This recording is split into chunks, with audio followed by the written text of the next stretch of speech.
बिस्मिल्लाहिर्रहमानिर्रहीम। अस्सलाम वालेकुम। आप देख रहे हैं डाइनिंग आवर कुकिंग विद आसमा शाह। तड़के वाली दाल अगर चटपटी मज़ेदार करारी सी बनी हो ना तो गोश्त की कमी भी महसूस नहीं होती। सो जनाब, टाइम ज़ाया किए बगैर हम रेसिपी शुरू करते हैं, लेकिन इससे पहले अगर आप इस वीडियो टाइटल के नीचे दिए सब्सक्राइब के बटन को क्लिक कर देने के बाद घंटी के निशान को ऑल पे कर देंगे ना तो आपका हमारा राब्ता बरकरार रह सकेगा। जनाब, इसके लिए हमने ना 1 कप भर के और एक आधा कप छिलके के बगैर वाली ना मसूर की दाल ली है।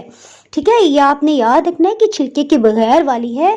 और इससे ना पानी में डाल के आपने चम्मच से 2-3 बार इस तरह से ना हिलाना है, तो आप देखेंगे कि इसके अंदर जो स्टार्च है ना, दूधिया सा पानी, ये ऊपर की तरफ आ जाएगा। आपने पानी गिरा देना है, दोबारा से इसमें पानी भरना है। तो इससे अच्छी तरह से हिलाते हुए ना आपने इस तरह 4 से 5 बार अच्छी तरह से धो लेना। इस तरह से दाल में एक बू होती है ना, वो भी ख़त्म हो जाएगी और दाल जो है वो खूब अच्छी तरह धुल भी जाएगी। अब इसे पानी में भिगोने की ज़रूरत नहीं है। यहाँ हमने तकरीबन 2 लीटर पानी लिया है।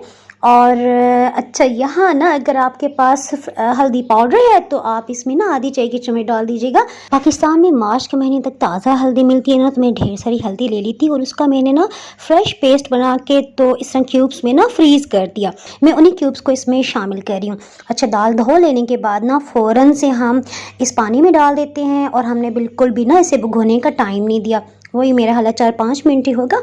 अच्छा, यहाँ पे अदरक लहसुन का पेस्ट हम इसमें ना 1.5 टेबल स्पून डाल रहे हैं। अच्छा, अब आप सोचेंगे कि सब कुछ अभी डाल रहे हैं तो तड़का किसका लगेगा। जनाब, अभी आपने वीडियो गौर से देखनी है, बहुत मज़ेदार दाल बनने वाली है।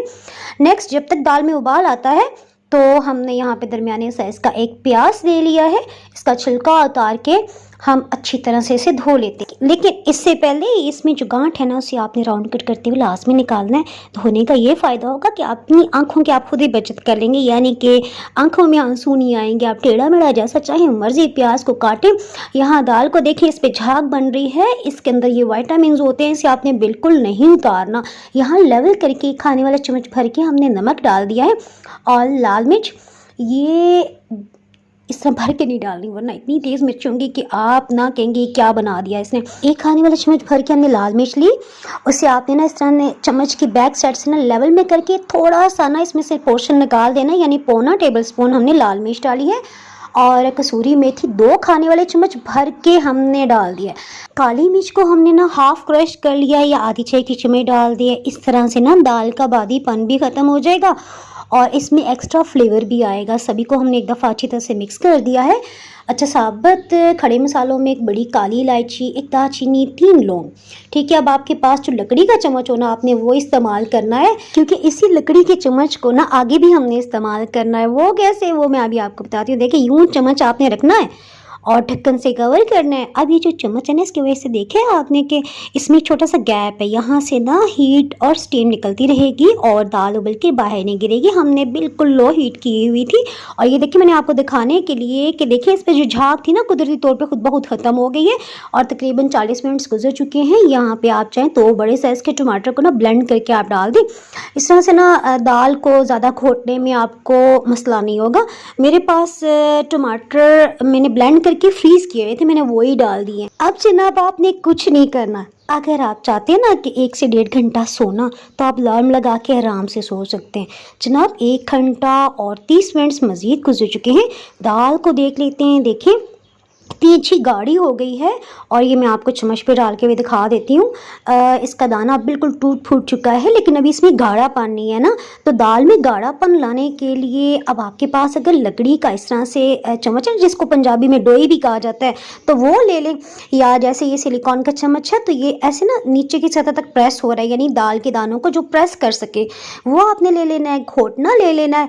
या फिर अभी जैसे मुझे बहुत जल्दी है क्योंकि लंच में वाकई सो गई थी, लंच टाइम में ना ज़रा अब बहुत थोड़ा टाइम रह गया है, तो यहाँ पे मैं हैंड ब्लेंडर का इस्तेमाल कर रही हूँ। बस हल्का हल्का सा इसको चला लेते हैं। इस तरह से ना दाल के दाने टूट फूट जाएंगे और उससे ना गाढ़ापन भी आएगा, क्योंकि हमने ये दाल पतली नहीं रखनी।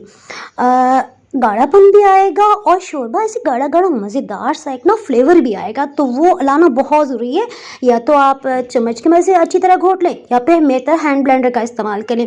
लास्ट में मुट्ठी भर के हमने हरा धनिया डाल दिया, यहाँ हरी मिर्च बिल्कुल डालने की ज़रूरत नहीं वरना बहुत तीखी हो जाएगी ये दाल। ये दाल ना इस तरह से गाढ़ी रखी जाती है। यहाँ देखिए हीट को मैं ऑफ कर रही हूँ, उसके साथ ही हम ना तड़का बना लेते हैं, जिससे इसका जायका कई गुना बढ़ जाएगा। आपको याद है ना, अभी तक हमने ऑयल या घी नहीं डाला था। तो जनाब यहाँ पे ना हमने देसी घी 1 कप से थोड़ा कम लिया है, ठीक है। अगर आप कुकिंग ऑयल ले रहे हैं ना तो फिर आपने 1 कप भर के ले लेना है। और यहाँ पे सबसे पहले आपने इसमें जो चीज़ें जाएंगी ना तड़के में, उनको आपने अपने पास रख लेना है, क्योंकि ये बड़ी जल्दी से तैयार हो जाता है।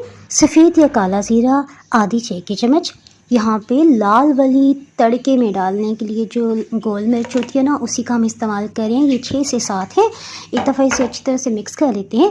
नेक्स्ट अगर आप इसको मज़ीद तीखा बनाना चाहते हैं तो आपने 3 से 4 हरी मिर्चों को धो के कपड़े से अच्छी तरह खुश करके ना दरमियान से हाफ कट करके बीज निकाल के आपने डाल देना है, ठीक है ना।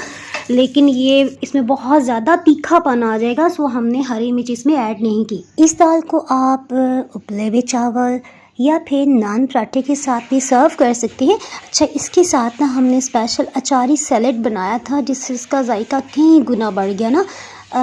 अचारी सैलेड बाय डाइनिंग और सर्च करेंगे तब भी आपको रेसिपी मिल जाएगी, और एंड कार्ड से भी ना आपको इसकी रेसिपी मिल जाएगी। कल ही मैंने वो भी अपलोड किया। तो हमें याद रखिए। अल्लाह हाफिज़।